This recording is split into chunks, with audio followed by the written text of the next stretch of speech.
Serious crisis at home, serious crisis abroad. Biden's first year at the White House has been an abject failure, and yesterday's train wreck marathon press conference only made everything worse.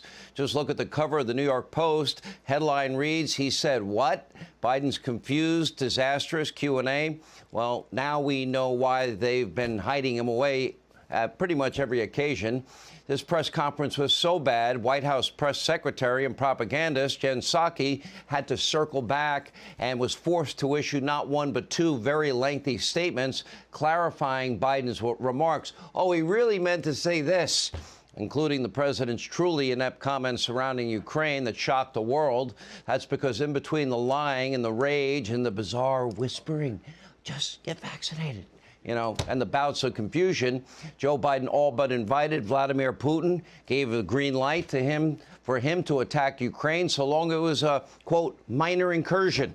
The Russians are testing us. Joe Biden failed that test. Needless to say, the people of Ukraine are now very, very concerned, rightly so. They watched those remarks, I think with horror. One Ukrainian official who I've been in close contact with while this marathon press conference is underway said that he was, I'm quoting here, shocked that President Biden would give a green light to Vladimir Putin in this way. The big concern, of course, which is what he was alluding to, is that it gives Putin, and this is another quote from him, it said it gives the green light to Putin to enter Ukraine at his pleasure. And that's not just one Ukrainian official. Other Ukrainian officials have responded in a similar way. Today's Ukraine president also issued a response, tweeting, quote, "We want to remind the great powers there are no minor incursions and small nations, just as there are no minor casualties and little grief from the loss of loved ones. No matter what you think about Russia's looming invasion, keep this in mind. President Trump was impeached by Democrats, accused of being a Russian plant. That was totally a lie for 3 years, planted by, Hillary Clinton's dirty misinformation Russian dossier. Then, of course, we had the issue of the routine phone call with the president of Ukraine. Joe Biden has now essentially invited Vladimir Putin to invade Ukraine. Democrats, they could care less. The mob, the media can care less. Joe Biden literally giving Putin a waiver to build a pipeline simultaneously.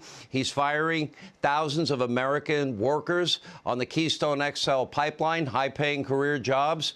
Zero experience Hunter makes millions from Russia, from an oligarch, a pro-Putin Ukrainian oligarch. As vice president, Joe leveraged $1 billion of your tax dollars, had a prosecutor fired in Ukraine for investigating his crack-addicted son being paid millions with no experience.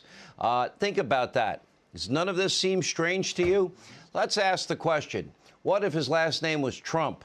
And still Biden's presser was so terrible in many ways that some in the media mob, they couldn't even hide their shock and horror. Take a look. It was a terrible moment in the press conference when he talked about a minor incursion. There is no minor incursion. At the end of the press conference, if you have to put a statement out to try to clean up what happened in the press conference, that's never a good thing. I think it's have to be honest that you can be a foggy, meandering president, say like Reagan near the end, if you're winning. But if you're foggy and meandering on key questions and you're also not winning, then you've got a real problem. Yeah, let there be no mistake. He's no Ronald Reagan. Now, in fairness to Joe, there was at least one person that apparently loved his performance. The #1 chief conspiracy theorist in all America, Rachel Maddow, claiming Biden held a lengthy press conference to show off his tremendous stamina in front of Vladimir Putin. Oh, OK. Now, of course, that stamina completely evaporated today as he tried to avoid and ignore any and all tough questions surrounding his blunder with Putin and Ukraine. Take a look. Why are you waiting on Putin to make the first move, sir? Now, that was a question from our very own Fox News correspondent, Jackie Heinrich. And according to Obama's director of global engagement, quote, "It isn't a stupid question. It's a really important one. We continue to allow Putin to set the terms, timeline, and trajectory of this crisis. It's time we stop being so reactive and start creating some of our own conditions." Now, if Joe Biden actually wants to see something really stupid, he might want to look in the mirror because, according to his own colleagues, Joe was allegedly considered one of the dumbest U.S. senators in Congress, and now his steep cognitive decline is only making that matter really worse. In fact, today, for the second time, he could not even remember the name of his own infrastructure czar. Take a look at this embarrassing, typical moment. So thank you very much, and I'm going to turn it over to the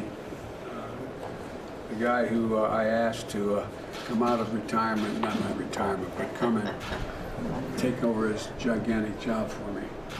Mr. President, thank you so much. I'm honored. This guy, that guy has a name. It's Mitch Landrieu, Joey. And remember, the last time you called him Mitch McConnell by mistake. At this point, is anyone in this country surprised that Joe's poll numbers are in the gutter? 33% Quinnipiac. Just today, a new low in the AP survey. A vast majority disapprove of his job as president. Only 28% of the American people want this guy to run for re-election. It's that bad. According to Trafalgar, that's Robert Cahaley, Republicans now have a 13-point advantage on the generic ballot. They started 2021 at a 9-point deficit. Now, in an effort to boost his poll numbers, the Biden administration is trotting out someone even more unpopular than Joe, his vice president, Kamala Harris.